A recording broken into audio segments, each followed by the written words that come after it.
अस्सलाम वालेकुम। क्या हाल है बच्चों? सब ठीक है? उम्मीद है आप सब लोग ठीक होंगे। आपका उर्दू बी का अनवान आज का है मेरी किताब।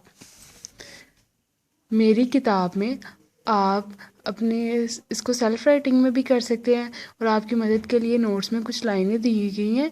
आप ये भी कर सकते हैं। अगर इसके अलावा आप कुछ करना चाहते हैं तो वो भी कर सकते हैं, ठीक है। इसमें आपने अपनी किताब के बारे में बताना है। फर्स्ट लाइन देखें जो नोट्स पे दी गई है, ये एक किताब है। सेकंड लाइन है, ये मेरी किताब है। थर्ड नंबर पे है, इसका रंग सुर्ख है। 4 नंबर पे देखें, इसके 20 सफ़े हैं। 5 नंबर पे, इसमें अच्छी अच्छी कहानियाँ हैं। तो आज आपने फर्स्ट 5 लाइन अच्छे तरीके से लर्न करके ज़ुबानी राइट करनी है, ठीक है। ओके, अल्लाह हाफिज़, टेक केयर।